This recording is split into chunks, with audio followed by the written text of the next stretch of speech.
Hello friends, welcome back to DV recipes.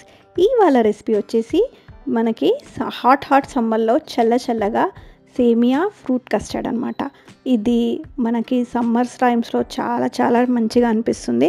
Just మీ దగ్గర ఒక half litre milk ఉన్నాయనుకోండి, ఇలా చేసేసేసుకోండి. ఇంకా ఫ్రూట్స్ తినని పిల్లలు కూడా ఇష్టపడి తినేస్తారనమాట. దీని మీదకి ఎలాంటి ఐస్ క్రీమ్ కూడా యూజ్ చేయాల్సిన అవసరం లేదు, ఇలాగే తినేసేయచ్చు అనమాట. దీని ప్రాసెస్ ఎలా చేయాలి ఏంటి అనేది మొత్తం వీడియో డీటెయిల్గా చూసేద్దాం. ముందుగా ఒక 3 teaspoons of custard powder తీసుకున్నాను. ఇది వచ్చేసి vanilla flavour custard powder. So దీంట్లోనే కొంచెం కాచి చల్లార్చుకున్న చల్లగా మిల్క్ ఉంటాయి కదా, అవి యాడ్ చేసి ఎలాంటి లంప్స్ లేకుండా, అంటే ఉండలు కట్టకుండా మంచిగా మిక్స్ చేసేసి ఇది ఒక సైడ్కి ముందుగానే పెట్టేసేసుకోండి. తర్వాత ఇంకొక ప్యాన్ తీసుకోవాలి. ప్యాన్ తీసుకొని దాంట్లో కొంచెం నెయ్యి అనేది యాడ్ చేస్తున్నాను, జస్ట్ ఒక హాఫ్ టీ స్పూన్. దీంట్లోనే ఒక 3 టేబుల్ స్పూన్స్ ఆఫ్ సేమియా అనమాట, బాంబినో అంటారు కదా, అవి వేస్తున్నాను. సో ఇది మంచిగా కొంచెం రెడ్ అయ్యే వరకు రోస్ట్ చేసుకోండి దీంట్లోనే. సో ఇలా కొంచెం హాఫ్ లీటర్ మిల్క్కి ఓన్లీ ఇంతే సరిపోతుంది అనమాట.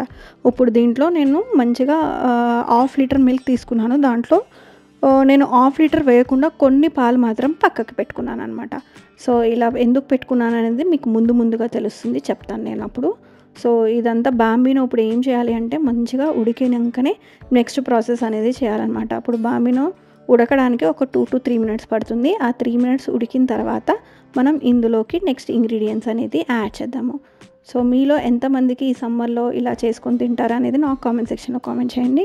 సో ఇప్పుడు బాంబినో ఉడికిన తర్వాత షుగర్ ఒక 3 టేబుల్ స్పూన్స్ ఆఫ్ షుగర్ వేస్తున్నాను. ఈ ప్లేస్లో మీరు కండెన్స్డ్ మిల్క్ కూడా యూజ్ చేసుకోవచ్చు అనమాట షుగర్ ప్లేస్లో. సో ఇలా షుగర్ కొంచెం బాయిల్ అయ్యాక, కరిగినాక ఇప్పుడు మనం ప్రిపేర్ చేసుకున్న కస్టర్డ్ వెంటనే చిన్న ఫ్లేమ్లో వెంటనే చాలా ఫాస్ట్గా మనం ఇదంటూ మిక్స్ చేసేసేయాలి, లేదంటే గట్టిగా ఉండలు కట్టేస్తుంది అనమాట. సో ఇప్పుడు నేను కొన్ని పాలు ఇంకా తీసి పెట్టానని చెప్పాను కదా, ఇప్పుడు గట్టిగా ఇక్కడ ఈ సిచ్యువేషన్లో యూజ్ చేసుకోవడానికి ఆ పాలన్నీ నేను ముందుగానే పక్కకు తీసి పెట్టాను అనమాట. సో ఇప్పుడు గట్టిగా కాకుండా మనం మంచిగా బాగా మిక్స్ చేసేసేయాలి. ఒక పక్క వేస్తూనే ఇంకొక సైడ్ ఇంకొక చేతితోటి మిక్స్ చేస్తూ ఉండాలి, లేదంటే ఉండలు కట్టేస్తుంది అనమాట. సో ఇలా కట్ చేసి ఒక 2 మినిట్స్ వరకు మాత్రమే బాయిల్ చేయండి, అంతకు మించి అవసరమే లేదు అసలు.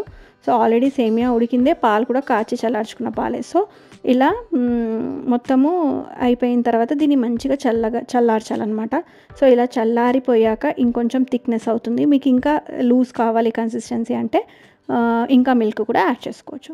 సో ఇప్పుడు నేను ఇక్కడ ఒక గ్లాస్ ట్రేలోకి మొత్తం ఇది half of the tray amount అనేది కస్టర్డ్ మిల్క్ అనేది యాడ్ చేస్తున్నాను. సో మిగతావి దీంట్లో కొంచెం ఫ్రూట్స్ అనేది మీకు ఇష్టమైన ఫ్రూట్స్, నేను వచ్చేసి గ్రేప్స్, యాపిల్స్ అన్నీ కూడా చిన్నగా స్మాల్ చాప్ చేసేసుకున్నాను. ఇంకా ఇక్కడ పొమోగ్రనేట్, ఇంకా సపోటా అంటారు కదా, అది కూడా యాడ్ చేస్తున్నాను. ఇంకా లాస్ట్లీ బనానా అనమాట. మీకు కావాలంటే బ్లాక్ గ్రేప్స్ కూడా యూస్ చేసుకోవచ్చు, ఇంకా వేరే ఎలాంటి ఫ్రూట్స్ యాడ్ చేయాలనుకున్నా చేసుకోవచ్చు అనమాట. ఇదంతా కూడా వేసేవరకు ఫుల్ బౌల్ అయిపోతుంది కదా, దీన్ని మంచిగా ఫ్రూట్స్ అంతా కూడా ఇలా మిక్స్ చేసేసేసుకొని దీనిపైనుంచి కొంచెం డ్రై ఫ్రూట్స్ అనేది కూడా యాడ్ చేసుకోవచ్చు, లేదంటే మీరు ఫైనల్లీ సర్వ్ చేసేటప్పుడు కూడా యాడ్ చేసుకోవచ్చు. ఇప్పుడు నేను ఇక్కడ కొంచెం కాజు, బాదాం, కొన్ని పొమోగ్రనేట్స్, ఇంకా లాస్ట్లీ కొన్ని టిట్టి ఫ్రూటీస్ యాడ్ చేస్తున్నాను.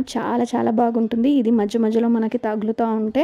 సో ఇలా యాడ్ చేసి దీన్ని ఇలాగే తినేయకుండా మంచిగా ఫ్రిడ్జ్లో చిల్ చేసుకొని పెట్టుకోవాలన్నమాట. సో చిల్డ్గా తింటేనే చాలా బాగుంటుందన్నమాట. మీకు ఎప్పుడన్నా మీ ఇంట్లో ఎవరైనా చుట్టాలు వస్తున్నారు అని ముందుగానే తెలుసుంటే ఇలా ప్రిపేర్ చేసేయండి. ఈ సమ్మర్లో చల్లగా చాలా టేస్టీగా ముందుగానే ఫ్రిడ్జ్లో పెట్టేసేసారంటే చేసి వాళ్ళు వచ్చినప్పుడు వెంటనే సర్వ్ చేసేయచ్చు అనమాట. చూసారు కదా, ఇప్పుడు చూడండి థిక్నెస్ కూడా మంచిగా ఇంకా చల్లగా అయ్యాక గట్టిగా అవుతుందన్నమాట. సో ఇంకా ఇంతకంటే గట్టిగా మంచిగా ఉండదు. దీని మీద ఇలాగే ఐస్ క్రీమ్ తోటి సేమియా పాయసం, సేమియా కస్టర్డ్ లాగా ఉంటుంది. చాలా నచ్చింది మాకైతే. మీకు ఎలా అనిపించిందో నాకు కామెంట్ సెక్షన్లో కామెంట్ చేయండి. వీడియో కనుక నచ్చినట్టయితే లైక్ చేయండి, షేర్ చేయండి, subscribe to TV recipes. Bye.